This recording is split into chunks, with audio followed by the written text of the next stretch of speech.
This is Jamie Drummond for Good Food Revolution.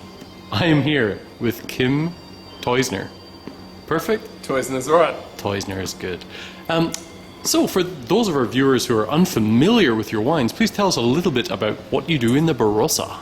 We're, I guess, fairly young in terms of Barossa standards. Teusner Wines began in 2002. Myself and my brother-in-law started Teusner Wines, I guess founded on a little block of 80-year-old Grenache. And to this day, I guess, our wines are still focused very much around Grenache and Mourvèdre blends, or as we call it, Mataro. And I guess very lifestyle-friendly wines. We're really looking to make well-balanced, very fresh, fruit-driven wines, which are food-friendly and lifestyle-friendly. More than just food-friendly. They're balanced. They're not excessive alcohol. They're not excessively oaky. They're just nice, balanced wines, good for drinking. How many wines do you make? Well, the range has kind of exploded in the last few years. We started off making two, and they were both Grenache Mataro Shiraz blends. Now we've got in excess of a dozen wines. So everything from sparkling Pinot Chardonnay from the Adelaide Hills, right through to varietal Shiraz and Mataros at $150 a bottle. Bloody hell! So it's not only Barossa stuff that you're making then? No, just recently we've sort of ventured outside of the Barossa into the Adelaide Hills. I guess primarily because our portfolio was significantly lacking in the white wine area, and the Adelaide Hills grows some of the best Chardonnay and Sauvignon Blanc in the country, I believe. And it's right on the doorstep of the Barossa Valley. The Barossa region butts directly into the Adelaide Hills, so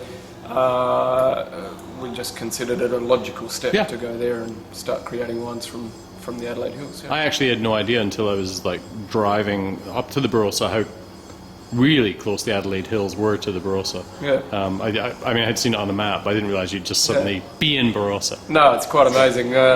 Whilst the altitude is significantly different, I mean, we're at about roughly 150 metres above sea level here, and the Adelaide Hills is roughly around 500 to 600 metres above sea level, I think.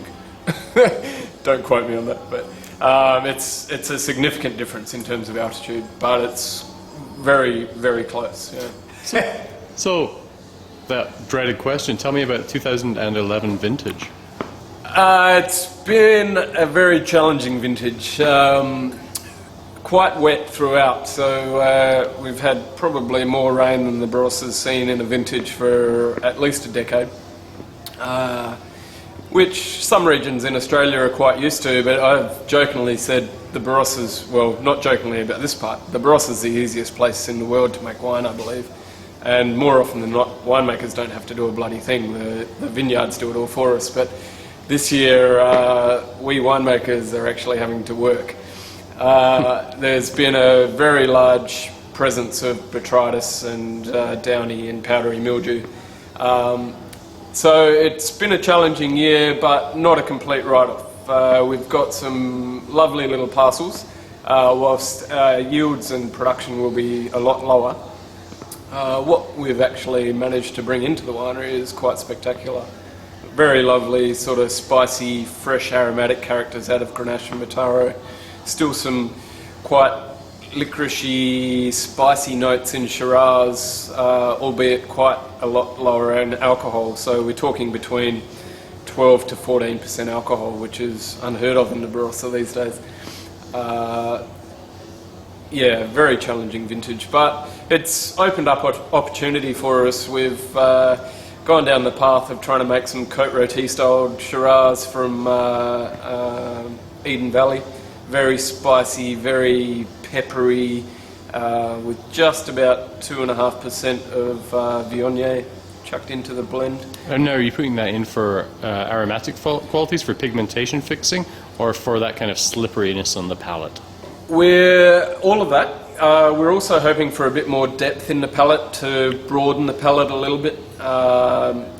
Shiraz at sort of 12.5 to 13, Beaumet hasn't got the weight that most people expect from Shiraz in Australia. So we're hoping to gain a little bit of weight and unctuousness from the Viognier. And also, I think that lovely sweet apricot-y aromatic, although only 2%, just adds to that spiciness and really lifts it out of the glass. It makes beautiful wine. Well, you give a very positive outlook on the 2011 vintage. Let's see those hands. They look Yeah, like, well, they they're look not like as a man black who's as been, other years, but yeah. not as black as other years. That's a good way to put it. Thank you very much. Pleasure.